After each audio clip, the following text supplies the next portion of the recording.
Welcome in, football crazy. We're football crazy, we're football mad. And the football has just taken away the little bit of sense we had, and we could take 1,000 skivvies to wash his boots and scrub since Sir Paul became a member of that terrible football club, better known as Newcastle United. Wow. Ray was excited to hear about the name of the Football Crazy podcast and how it actually was inspired by that famous old song. Yeah, I mean, you're bringing it back. Bringing sexy back and bringing the old song back. It's an amazing story, actually. People should look at it. The guy who wrote it died in 1900. So that's how long. I mean, can you imagine that's how long we've been going for, right? Yeah. Wonderful. Yeah. Lennon and McCartney got their inspiration from that guy. And here we are. So Ray Hudson joins us in the absence of Kevin Egan, who's taking a well-earned vacation. And we will be talking the usual stuff: La Liga, Liganes, Serie A, Premier League, power rankings, everything you'd expect. But it's great to have Ray here. It is. Nice to be here. Thank you. On the fancy schmancy YouTubes. Yeah. I was looking for the cameras and these anywhere you want. Size of a matchbox. Anywhere you want, Ray. We're going to kick it off with Valladolid against Barcelona, and let's kick it off with that pitch that was kicking up for the whole game. Now, on Wednesday they relayed that pitch, and on Thursday they put the youth team out there to test it. And on Friday they had a monster truck rally. And on Saturday they put Barcelona, the defending champions of La Liga, on it, and it was not a pitch that should have been played on, was it, Ray? Well, it was the same the last time they played. Remember, they left the grass really long and they didn't water it. And you know what? I'm all for it. You know, to hell with Barcelona. They think they come in and roll everything's right for you. No, it's home field advantage, and it's the way the game should be played. But it was dangerously bad. I mean, this one was like the lunar surface. You know, NASA were probably getting in touch with the team to say, listen, can we use that pitch for some of our landings? Because the terrain was so bad. And, you know, when we were doing the commentary, I said in the first minute of the game, this is going to be, the pitch looked immaculate when it kicked off and the ball started rolling. But you could tell immediately, and you said that Kay told us actually that watch this lay of the pitch because it's really bad. And then we immediately start seeing it, and it was brutal. And when you see Messi making some of the touches that he did, they couldn't wait to get out of there. They got the result, fortunately, but the pitch was the worst I have ever seen in my life. Yeah, on Messi, apparently he lost the ball a record 28 times. Unreal. Yeah, that's uncanny. He'd usually do that over the course of a season. Caddyshack, remember Caddyshack, the great with the dynamite and the gophers kept popping up everywhere. That's what this was like. Yeah. It was as if they had, I mean, and it happened for both teams. But hey, the home field started fizzy, they started good, they started aggressive, and they took advantage of it. Yeah, they absolutely did. PK actually said afterwards, before we sell our product abroad, we need to do well here first. But I have a suggestion, come and play abroad and you won't get pitches like this. Don't worry, La Liga, good idea. Maybe that's the workaround, yeah. 2 goals scratched off by VAR, so we're getting to see VAR now in La Liga. I think it's been pretty funny seeing some of the reaction from some sectors of the Spanish fans who aren't still quite getting how VAR works, picking up moments that they think should have been called back. But listen, I give the La Liga all the credit in the world, and the way they introduced it to the fans. Remember, it was at the White House as well. Real Madrid took it upon themselves to relate to the fans. This is what is going to be reviewable, and give instruction sheets to every seat all around the stadiums, and I think that's a cool thing. But it's been implemented, it's been correct, and I bet you tell you what, the EPL this week, especially Wolverhampton Wanderers and Man City, wish they headed. Strange that, Kay, that I think of all of the leagues you would have thought would be the most immediate and proactive, it would have been the EPL, but they screwed up. And they ain't got it, and they better get it in quick. That is a big topic of conversation on tonight's locker room. We will touch that one because, as you said, Ray, Premier League usually ahead of everything when it comes to these things, and it's the only one of the top 5 leagues that doesn't have video review implemented. Now, to go back to the pitch, the Valladolid president, Carlo said they will take the punishment. Javier Tebas, the La Liga president, has said an investigation will take place. It wasn't the right place to play a match, but let's get to some of the football that we did see. Dembele growing into his role. do you think, Ray? For sure, you know, right from in the pre-season when Barcelona were involved with the ICC, the International Cup of Champions, which decorated this country in a wonderful way, and we saw some fabulous performances by Real Madrid, by Barcelona as well, and Dembele. For me, he looks a lot more, you know, we talk about these players coming into Barcelona, and that is a fact. But this kid, which is still a young man, it looks as if he's so much more comfortable within his shirt now. And I see it in his manner. He's still working at it, Kate. I'm not saying he's perfect yet. He's still a little bit wasteful, but it's a much better Dembele. A much better Dembele, but Luis Suarez not looking up to much at the moment. No, he's still carrying a few. I'd wager. Yeah. He hasn't looked fit. People are saying post World Cup. I'd say pre World Cup. It's been a while since he's been firing on all cylinders. His boots were made in China. They're full of lead. I mean, really, he's been off colour. I mean, you look at his statistics. He started badly last year, though. He started slow last year, then look at his statistics as the season went on. He was tremendous statistically. But I would be doing the games with Phil, and there was so much of the time I'd be like with white knuckles watching him play. Some of the chances that he... Because you sound so composed on the call. It's strange. But there was times there where it was so evident that this is a player. I don't think he's in decline. That's a harsh word to put on a world-class player like that. But I think he's coming to the plateau and he needs to lift his performance. I keep saying this, and every time he takes a field, we're not seeing it. I mean, his passes. Look at the ball that he's been putting on for Sergio Roberto, and that little knockback for Dembele to hit. The pass was magnificent, I thought. So his overall game, he's still hitting the channels. He's still working hard. He's still taking his whacks through the back.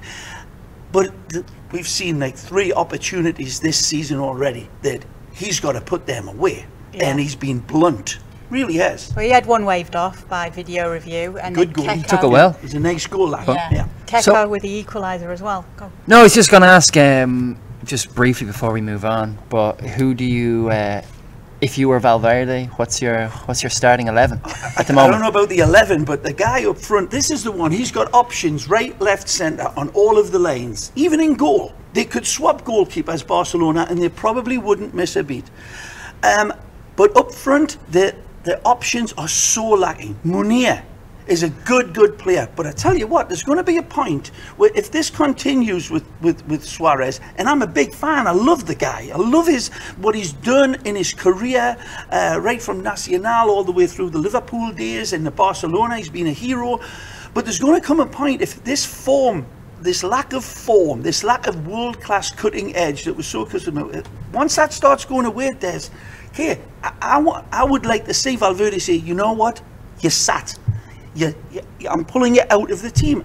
Now that would be a massive situation, and it would cause a lot of concern. And if the kid gets in, Munir, and he does well, then there's a problem. I think they're going to give him enough rope to hang himself, and they'll keep playing him. But he needs to hit the back of the net, man. No, you're right. Well, moving on to another manager who's making some tricky decisions, or laying his stamp down, I guess, is Julian Lopetegui at Real Madrid. So this weekend he put his stamp on Los Blancos with some key decisions. Not least in the second half, putting his stamp on. And actually, we will be showing you on the locker room on Monday evening just what the players have been saying about him in the post-match reactions. Every player mentions him and says good things about him. I just was watching a piece on beIN Sports there where Jamie Easton did a wonderful interview with him, with Benzema. I've never seen Benzema smile like this. I mean, good-looking lad, good, tremendous player, but he was beaming. And it was putting on a nice face, and it wasn't any of the questions that Jamie, we know Jamie, he's not a funny lad, so it wasn't anything that Jamie said make him smile, but he lit up. And it was the same with Gareth Bale as well. It was the same with Gareth Bale. this man is having an impact on the personality of this team. It's different to the CR7 days, not dramatically either. I mean, there's still going to be some concerns as well. I mean, he pulled Marcelo off. In 60th minute. And he was brilliant when he was on the ball, but defensively, he was leaving his team wide open. Yeah. So he made the change, and, you know, Nacho started to fill in a little bit more for him. But it was I think this Real Madrid team is looking more assured in all the right departments. And there's still 3 or 4 of their world-class players to come into the team. Well, they still did fall behind, though, in this game to begin with. So obviously it was a tale of two halves. Absolutely. And they deserve to go behind. I mean, the home team started out with fire in the eyes. They were the poor 2 and the other 2 up front. The dynamic was causing Real Madrid all sorts of problems. Again, we're talking about Lopetegui. Half-time comes. You see the difference in that team. The Royal Whites came out and looked like they were European champions. They adjusted whatever he said, however he adjusted it, worked wonders. And that's not the first time we've seen that in this coach for Real Madrid. He makes these adjustments at half-time and it has a difference. It was Casemiro actually said in the flash interview afterwards, he said Lopetegui knows how to make us impose ourselves on a game. So we'd seen that from him. Then they asked Gareth Bale, Jamie Easton, the not funny Jamie Easton. Right. He is funny, he's fine. He asked Gareth Bale last of all about Lopetegui, and you could see that Bale was saying he's got us, you know, playing together as a team. Benzema, smiley Benzema, he was talking about the coach and how everyone's playing as a team. And also with the penalty situation, Ramos and Benzema said, yep, we're going to be sharing it all season. That's how it's going to go. Again, another great example of managing a team, manipulating a team, massaging a team. The egos are there. They need to be taken care of. It's part of the modern game now. You can't just be a dictator a lot of the time, and you need to take a lot of things into account. And when I saw Benz step up after that magisterial penalty, the best penalty I've ever seen. Best penalty I've ever seen in my life. Ramos. And it wasn't just that the Panenka, it was that it was enough pace on it and it hit the back, it hit the roof of the net. It was literally a perfect penalty. A big gamble. I would never let my players do that. When I was a coach, they said, "To hell with you, Ray. We're going to do it." Preki, the great Preki, wonderful Preki, he scored his penalties like that, and I said, "Preki, you do that again, man. My heart's in my mouth every time you do it." He said, "Calma," and that's what Ramos did. And then when Benzema came in, he did it a completely different way. His was focused, looked at the ball, he knew where he was going. 1-2 steps, crack. Amazing. And after it, both of them, there's a lot of bonhomie going on there. A lot of seems to good be, love between them all. There's 15 seasons in a row scoring Sergio Ramos as a player. Amazing. 75th goal for Real Madrid, 56 in La Liga, and his 93rd of his career in official games. Apart from his performance on the penalty kick spot, some of his passes over distance, again, was absolutely measured down to a pixel. The way he opens his game up, we know he's a good rugged defender. Okay, we get all of that, but there's so much more to Sergio Ramos. He's a true leader. He's the Ben-Hur behind Real Madrid's chariot, always has been. And can we make a little bit of a mention about Keylor Navas, We please? absolutely can, because actually there was an Instagram post put up by Madrid that showed Courtois in the starting 11, and I think there was like a Vamos written on it, and then that suddenly was removed, so everybody was expecting to see Courtois, and we saw Keylor instead. And is he going to be difficult to kick out of that spot now, Ray? Oh, he was brilliant again. You know, the goal that was scored against them as well, he was still trying to cover everywhere because he got left stripped naked by his defence. And the wonderful assist that he had for Isco, and then Isco turns and plays a diamond ball in for Gareth Bale. That wasn't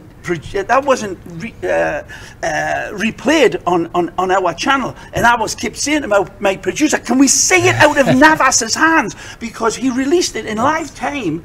And nowadays the people can go back with the fancy machines and enjoy it, but the Navas comes out and claims the ball when they were being attacked, gets it and fires this ball out into Isco's feet, and then Isco decorate that pass of brilliance, and then Gareth Bale up the ante again. It was one of the best goals you'll see. It was magnificent, but all in all, a tremendous performance by Real Madrid. And we've got to give credit to the opponent as well. The first half days, they played some good stuff. Girona impressed us a lot last week. Yeah, in this fixture. Yeah, no Christian Stuani this week, so yeah, No, we expect them to do well this year, right? We do. Any more on Real Madrid from you? Not really. All No, right, I think we can. We can move on to tell you that Atleti beat Rayo 1-0. The goal came from a corner and Griezmann scored it, as you were. Espanyol played Valencia and getting a win 2-0. Unless you did want to say anything about Atleti. No, just that Griezmann's another one similar to me. For me, Kate, is Suarez hasn't really impressed at the highest order yet. I mean, after an exceptional World Cup, I say exceptional, he had maybe one tremendous game throughout his World Cup. It just seems to be lacking the pinpoint perfection that we come to expect, and that was really his only involvement with when he scored the goal. It was a bit of a scruffy type of goal, nothing special. So I think all the players that are coming from this World Cup are still finding their way through. Yeah, Simeone addressed that point after the game, speaking specifically about Griezmann and Tome Lemar. Saying there'll be lots more to come from both. He's not worried. Just a bit of bedding in. Speaking of goalkeepers, Jan Oblak has saved 11 of the last 14 shots on target that he's faced in La Liga. So he's doing pretty well there. And now they've nailed him down to a longer contract, I believe. As they should. Yeah. Espanyol against Valencia. Fantastic. Now, this is brilliant because Valencia obviously finished 4th last season, never let 4th spot go. They've signed well by all accounts. We've been talking about that here on the podcast. And then they get beaten, and they drew, remember, in their opening game as well. Against so they're yet to get a victory against Atleti. Esteban Granero's free kick in off the crossbar, goes over the line. Yeah, VAR again. And then Borja Iglesias, the man who's come in to actually replace the goals of Gerard Moreno, he gets the second one. They are the first team in this calendar year, Espanyol, to have beaten Barcelona, Real Madrid, Valencia and Atleti. Oh wow, that's a stat. And this coach is having a great effect. I took Espanyol to be my surprise team before a ball was kicked, and I got derided for it because of last season under Quique Sanchez Flores. They were very, very reserved. But this guy, whose previous two teams in La Liga had been relegated, so it was a brave, bold move by Espanyol. Well, he'd just taken a team up as well, hadn't he? And that's what he got the job for. Again, for his brilliance with Huesca. But his previous, before that miracle job, hadn't been so good, and so there must have been some consternation from the Espanyol fans. But you watch the way they play.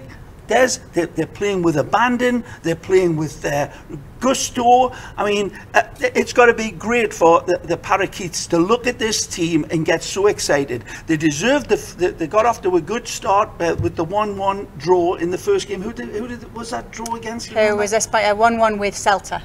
Against Celta at Celta. So that was a tremendous result in itself. And now they take on a Valencia team that was locked, loaded, and looked as if this was going to be the reckoning for Espanyol.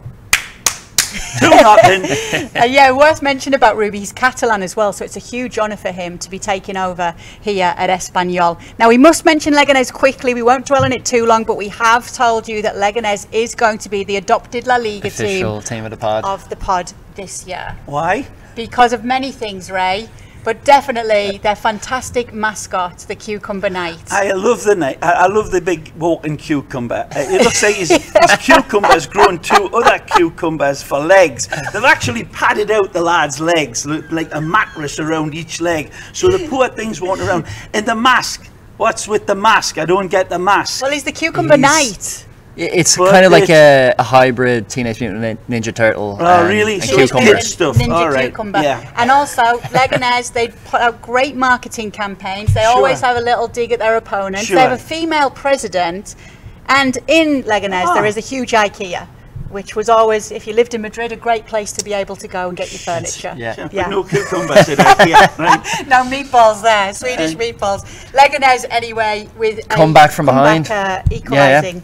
Yeah, 2-2 against Real Sociedad. A big fight back from them, and we're happy to see it from Lega, the official team of the pod. Well, we'll jump across out of Spain across to Italia.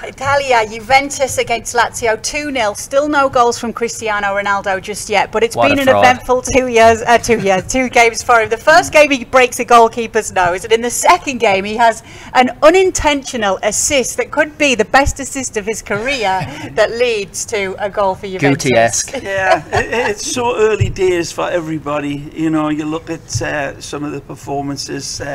A little underwhelming. We've talked about some of the world-class stars, Griezmann and Suarez, not exactly lighting it up. Even Neymar, you could throw a good few people into that category.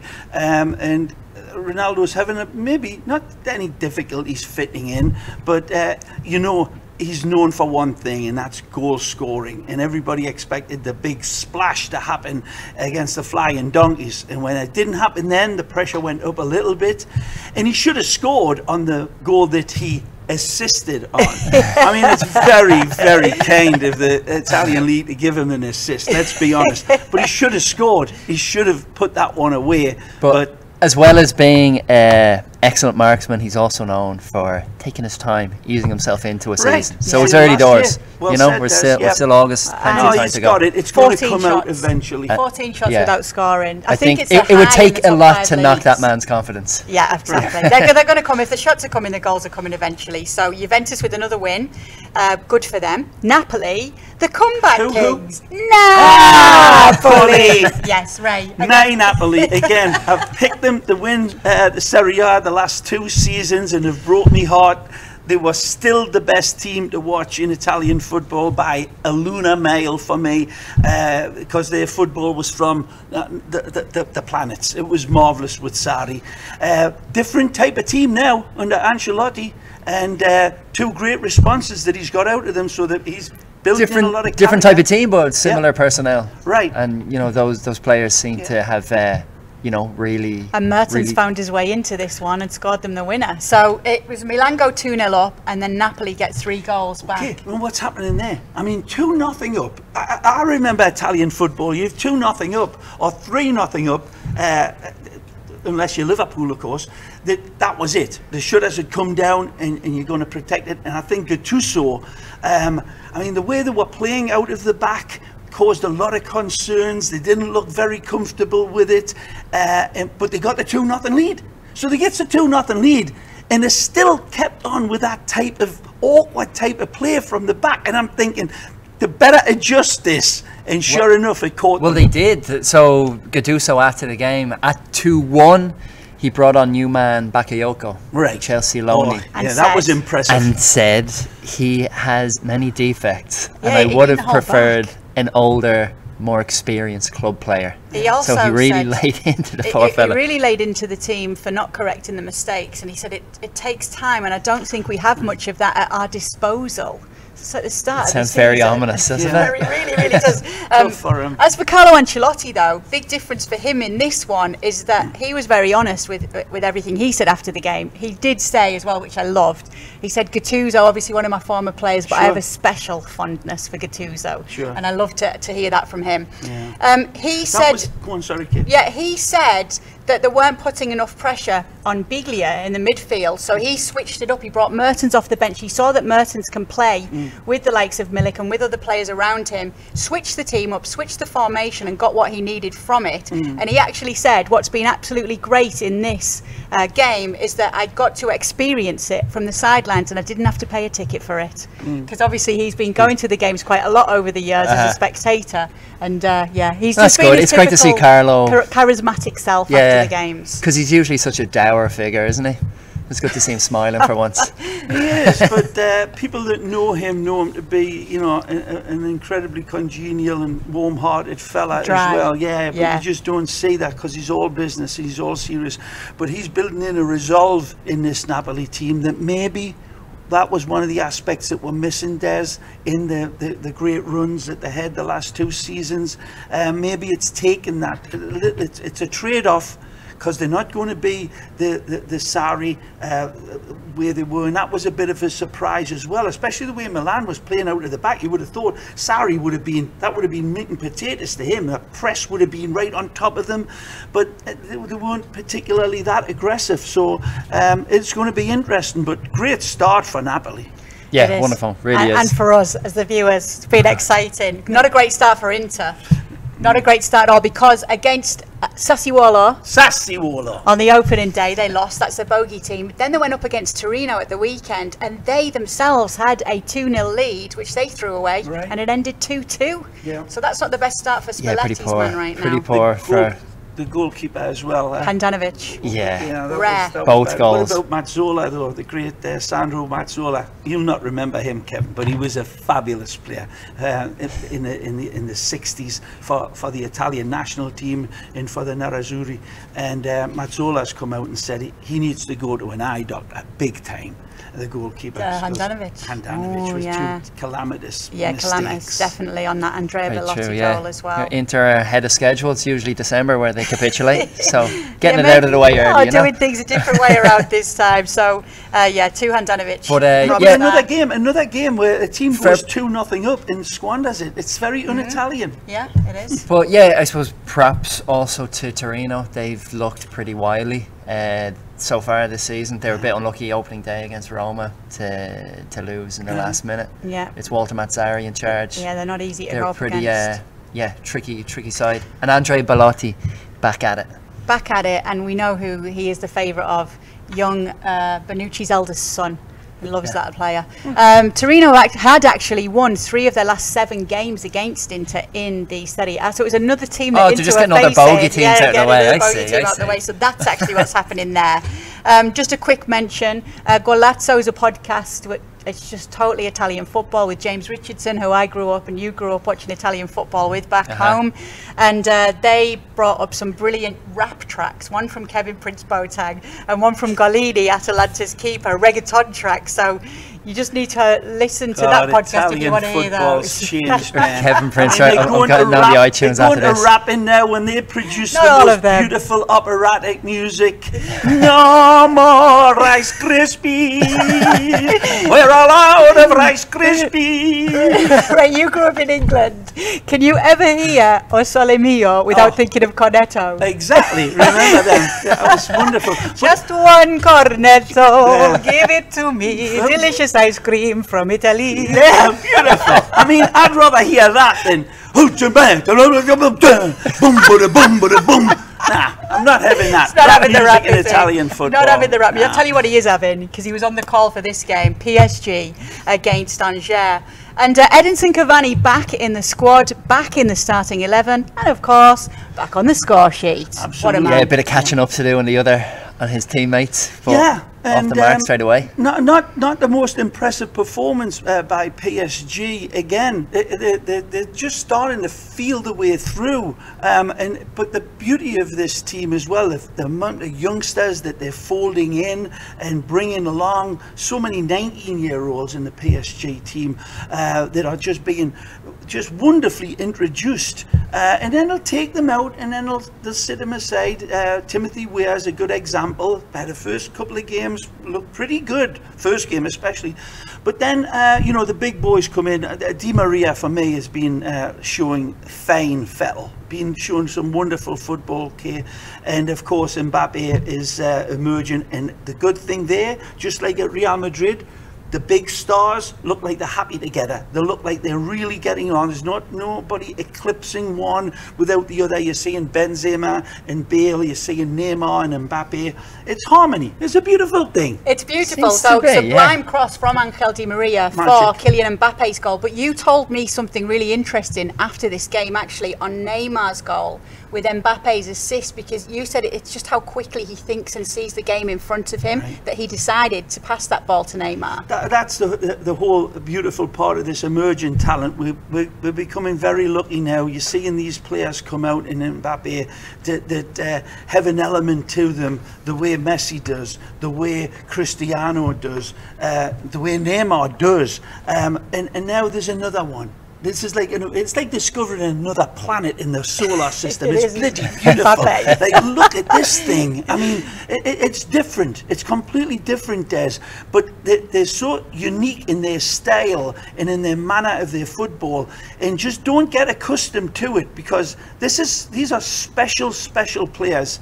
And it's just fabulous to watch them emerging and just growing and getting better. And on an individual basis. And yet, the beauty of our game is everybody knows it's all got to come together. It's all got to come together throughout the season as a team. But he looks as if he's inspiring his team. Yes, because he looked and he'd seen Cavani was open as well. For I think sure. that's what it was, and he was just thinking, maybe is he going to be offside though? Right. So I'm going to pass it to Neymar Exactly. instead. That split Yeah, just to second think like decision. that. So do we think, what do we think of Thomas Tuchel so far? Because we're talking about the players, like obviously they're all game changers. To pick up on what Ray said, the teenagers, there's been 6 teenagers so far. You mentioned Timothy Weah, Kylian Mbappe obviously, Moussa Diaby, Antoine Bernard, Colin Dagba, Stanley Nsoki. Like, he's been playing those teenagers right throughout so far. Sure. And obviously he's got some injuries to deal with as well, but it's a good sign that he trusts those youngsters. It's great for the club and for the populace of Paris as well, because these are local boys.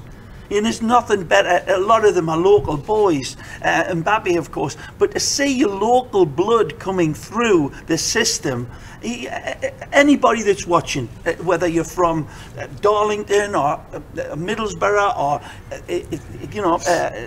Dublin, anywhere, you want to see your team featuring your own people. It's a wonderful thing. It rarely ever happens. That's not a problem in Dublin, I can tell you. But I mean, for a club like PSG, with all the wealth that they have, and they spend it, to have this different element coming through, it's a wonderful thing. Lyon bounced back. They climbed to 4th because they'd had that loss to Reims. They got a 2-0 win over Strasbourg. Monaco beaten by Bordeaux. God. I've got to say something here, Kate. Go on then. That was my team that I thought they're going to really run PSG Who, Monaco? down. Yes, I did. Well, they've given them the ride for the money the last few seasons. Right, but I thought with this coach now, he might have been able to configure a little differently to make the difference. They've brought some talent. Why? Because he's had a bit more time now there, Leonardo Jardim. Yeah, and he's always been a tremendous coach, I think. And I thought this was the year that they might really grow up. And I saw the pre-season games, and even in the French Super Cup against PSG, they played some tremendous football before PSG went ahead, and I thought they should have been ahead, and I thought, oh, this team's going to be fun to watch. And then PSG, battered them, and that should have been the sign, right, Ray? You're wrong. And it's just got worse for Monaco now. Well, it's kind of endemic, or this kind of thing.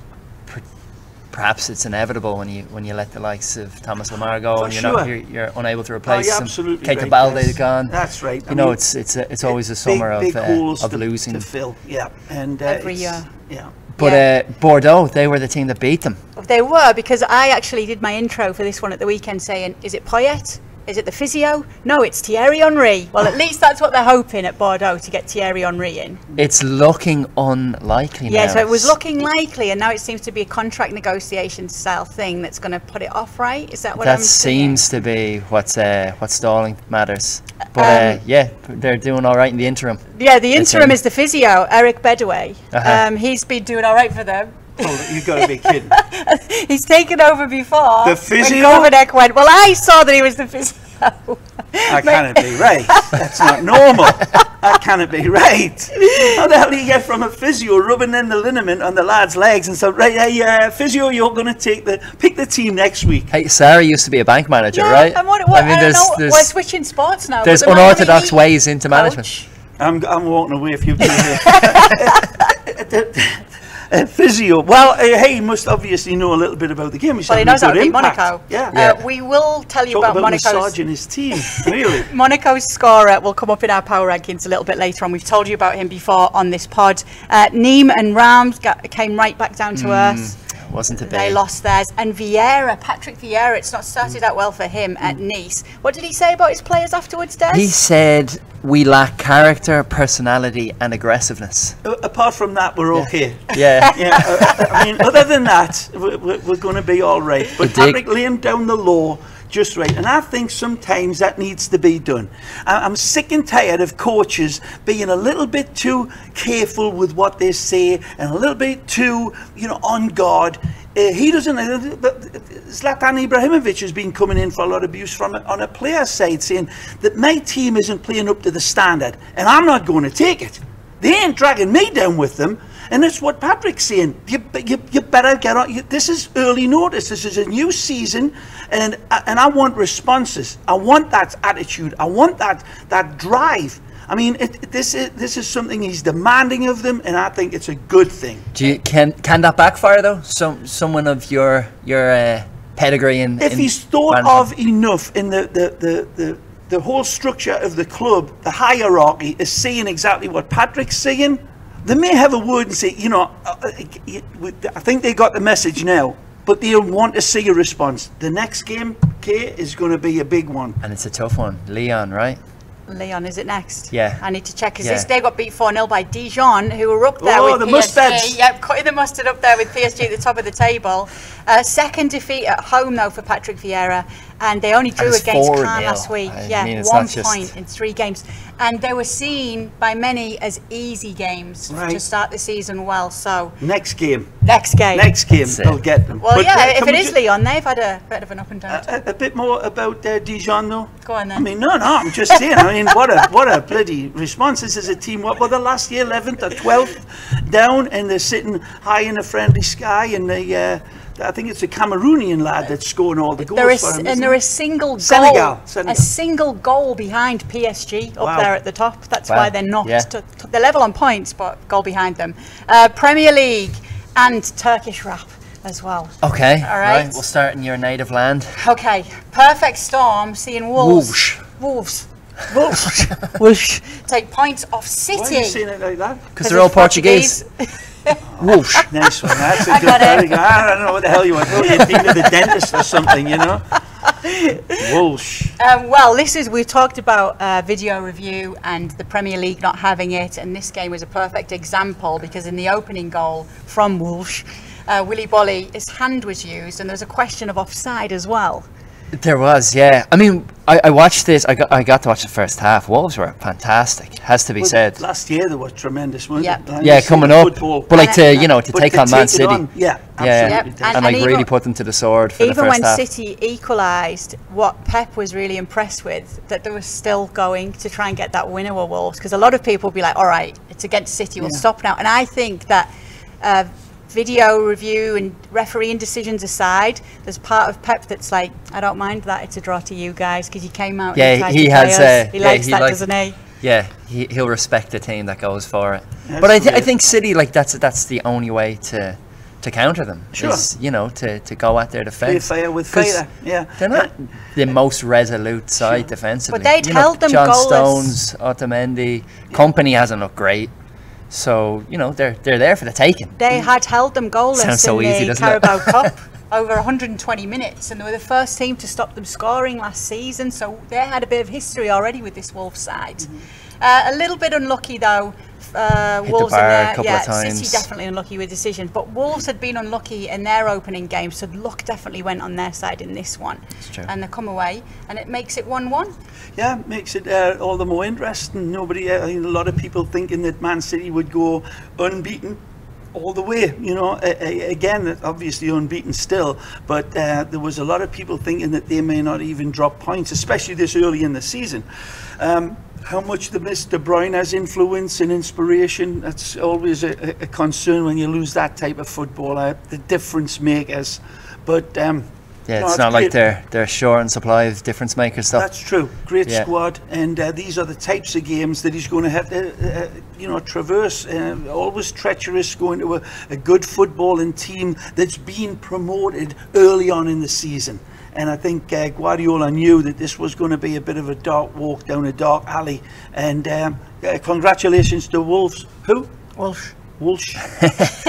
Meanwhile, in London, North London, we had Unai Emery getting his first W. Yeah, well, he'd admitted that Arsenal had lacked the control at the very start of the season, that had those consecutive defeats to City and Chelsea. And to be fair, it's not the easiest of starts to life, which we'd mentioned here.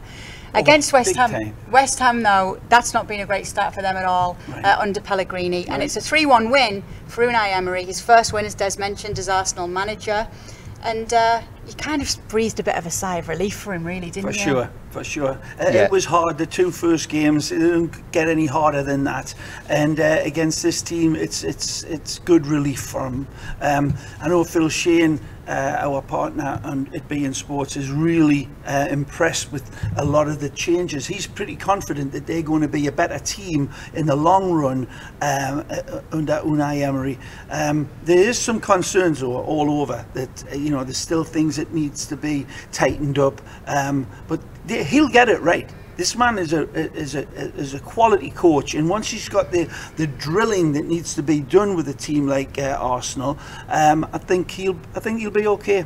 West Ham did battle, but that's 3 straight losses for them now. You've put down in our rundown that Kev Egan has angered West Ham fans on Twitter, and I've missed this. Yeah, so Kev Egan made a point of He's Felipe an Aston Anderson. Villa fan. What's he talking about? So Where does he get off criticising? I didn't know. Kevin. I didn't know Ray was a hammer as well, but anyway. Yeah, up the hammers. I'm an hammer. So yeah, Kev made a bit of a took a swipe at Felipe Anderson's performance, right? And let's just say West Ham fans didn't take it kindly. I love that. Yeah. Check out his timeline; it's a good laugh. Ray, we've got to. I'm sorry. We were wondering if Sarri could continue his perfect start, and the answer was yes. They were up against Newcastle. Oh, that's all right. St James's Park. I've taken Newcastle to be relegated, so I think it's going to be a long, hard season, and the portenses have not been good from the early going for Newcastle, and played well.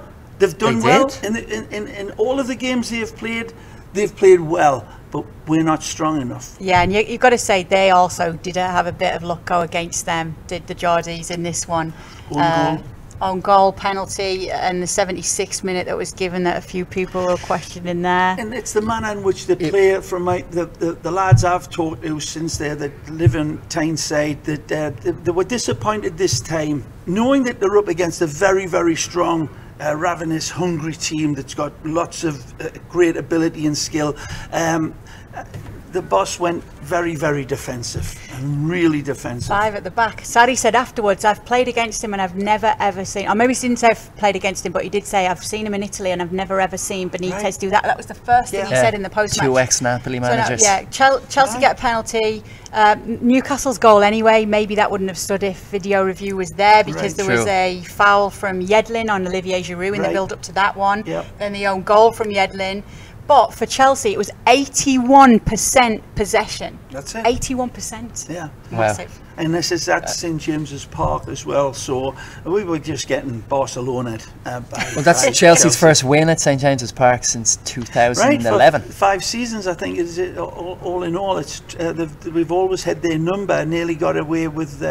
Would have been murder if we got a point out of that. I think Chelsea was far better side. A good start under Sarri. I know. He said he wants them pressing at all times, and he insisted it's going to take a few months for the team to take flight. And if that's going to take a few months for them to take flight, and this is already what we're seeing, it's going to be an interesting ride. It is, absolutely. Poor Sarri as well. He's putting away the cigarettes because none of the English stadiums allow smoking. No, good for him. Yeah, this is going to help him for sure. It's it's good for him. But he's Stop smoking, everyone. Still tense in that locker room. Yeah, he is. Liverpool, another win for them. Mo Salah. What more can you say about the man? Yeah, well, don't know. Are we for doubting his yes. I'm not doubting credentials? anything. For you, Ray, you're never quite sure what to think of Mo Salah, are you? Well, last year was his best season in his life, and everybody applauded him, and everybody admired him, and was in full respect. Everything about him was wonderful last year, and it all fell in place.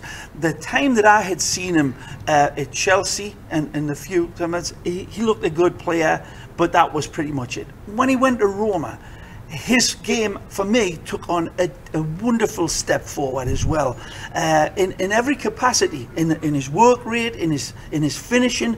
But there was still that element of being a little bit too erratic. When he arrived at Liverpool, that erratic nature whether it was coached out of him, whether it's just confidence, because confidence is everything in a momentum for a goal scorer. Once you're in what I call the goal scorer's groove, the goal looks like it's a big barn door. Every little touch you got, you're quicksilver with it. The big test for Salah is when if he does hit that spate of 2 or 3 games, what his response is going to be. Because that'd be interesting. It really will. We're seeing it with Ronaldo, and in his introduction too. Everybody thought it was that pressure weighs on players. Even if the Cristiano or a Salah, they'll get it right.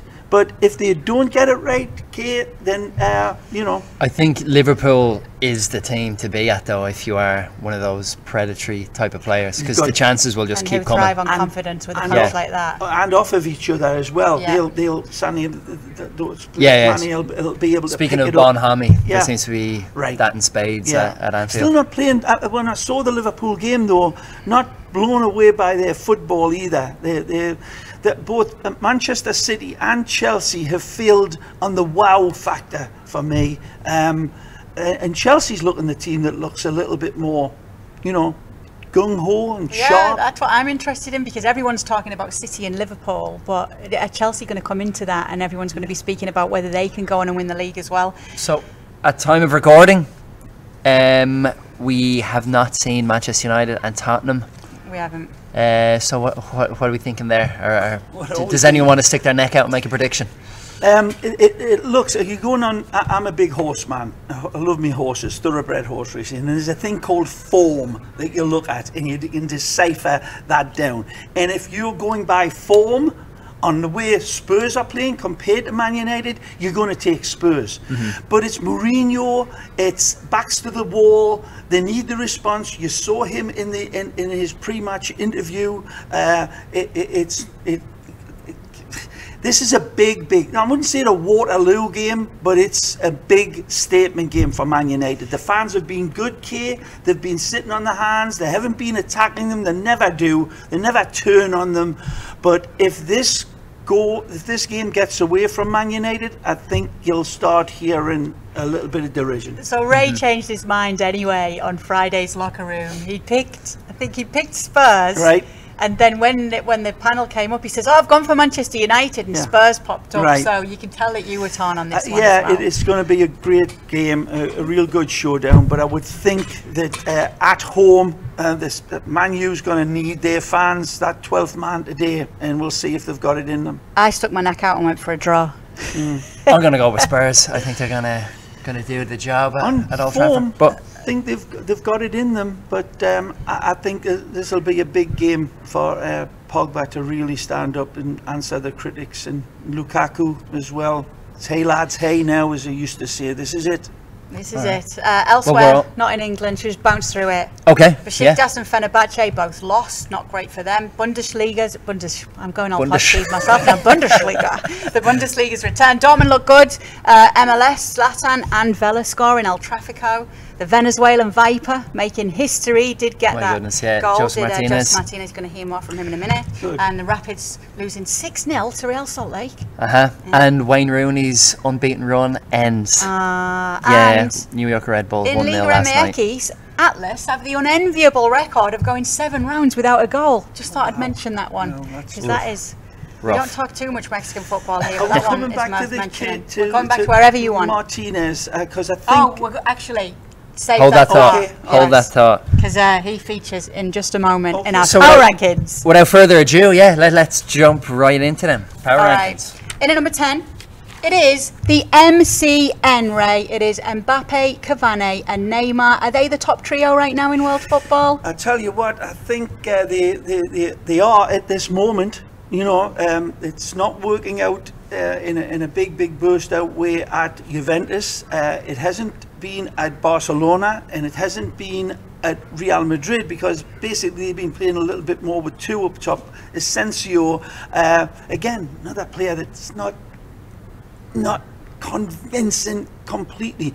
But you look at those three at PSG, and they've been absolutely wonderful. Ray is having them. In at number 9. In at number 9, Mo Salah. We're still waiting for that goal drought, but in the meantime, the Egyptian. It never rains in Egypt now. No. It's a high tide in the Nile. Yeah. With the Egyptian striker, he's got 29 goals from 29 appearances at Anfield. Yeah, wonderful quite stuff there. Miraculous. Staggering, and a brilliant player. I love his personality as much as I love his ability to put the ball in the back of the net. It's just a wonderful earthiness about him. He's at the most perfect club for that as well. And I think the fans really recognise that and say, you know, there's no big bling about him. There's no turning and pulling the shirt, look at my name, or any big extravagant thing. He's always looking for his teammate to say, come here, you know, give us a hug and celebrate with them. Great That's stuff. That's a nice point. In at number 8, it is Jorginho out there, outpassing a whole team. He completed in that game against Newcastle 158 passes of a possible 173. It was a 91% pass rate, and it was 27 more than the whole of the Newcastle side combined. And there are still some saying, who's this Jorginho and what's he going to do for Chelsea? Well, yeah, there you go. Right? Anything No, to say I've got about nothing to say. What do you want us to say? No. All right, in at number 7, Jorginho. it is penalty pandemonium, which I love the way you put that one down. So why did you put it in, and then we'll get ready to talk about it. Well, yeah, it was a strange weekend of penalty sharing. Yeah, you don't see it much, but That's we've right. seen it in multiple games this weekend. Yeah. So starting with Real Madrid, Ramos and Benzema, and then Bordeaux, the aforementioned Bordeaux. We had Camano score the opener and then relinquish penalty taking duties. Was Camano injured? Was there any reason that he couldn't take the next penalty? I'm do you know? not entirely sure. You'd have to ask the physio, Ray. It's usually something like that, or a confidence dip if his form. But then, funnily enough, his teammate misses the next penalty, and then Camano pops up with the winner a few minutes later. Nice style. So I don't think his confidence is going to be too shot for too long. But there was no confidence lacking in Gareth Bale's performance. I mean, this guy is at the apex of his football throughout his season in the most demanding team.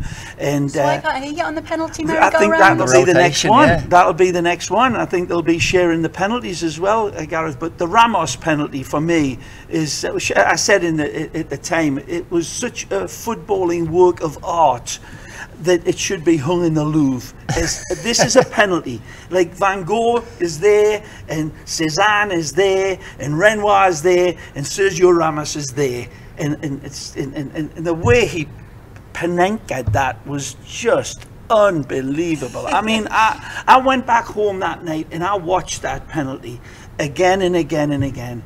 And you watch it, it's such perfection, and he's got a big goalkeeper to beat as well, and just bloody marvellous. In Bono. Yeah, the U2. Yeah. All right. In at number 6, it is Pietro Pellegrini. That was the goal scorer in the Monaco game, and the reason we want to talk about him is because he's just only 17. We told you about him last year. He's already scored goals in the Serie A and Liga, and it was at Genoa when his dad, who's a admin for the team at Genoa, had said, once I see my son play in the Genoa shirt, I can die. But don't worry, carried on living. And his son, Pietro, did describe his upbringing as being raised on a diet of bread and Genoa. And I just thought that was absolutely wonderful. He is looking special as this kid. Gary Bailey was on the call for this with Andres Cordero. They compared him to Christian Vieri, but the player himself always looked up to Zlatan Ibrahimovic. And even though that would be some big boots to fill, and to put a young 17-year-old in the same name, in the same sentence as these players, there are shades that you can see of both players there with him. Yeah, keep an eye out on the young man. Number 5, a familiar name, a familiar face, and a great set of eyebrows. Carlo Ancelotti, bringing the backbone back to Napoli. Not that they were lacking too much backbone. Maybe at the end of last season, yeah, it kind of petered out a bit. Fair enough. But 2 comeback wins on the trot. And that's significant, quite an impressive start. And it's a statement in itself of intent. You know that this man will be right on top. And he made the adjustments. A crazy game, that game as well. It was a crazy game, but the like you say, the dancing eyebrow was wonderful and got all of it right in the end. Well done, Carlo. Nice stuff. In at number 4, it is Fiorentina with a goal fest, 6-1 at the weekend.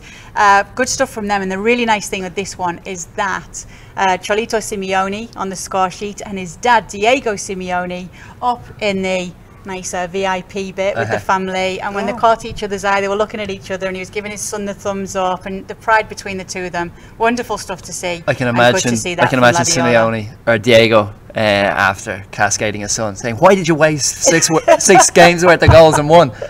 Yeah, probably. You could have spread those out across another 6.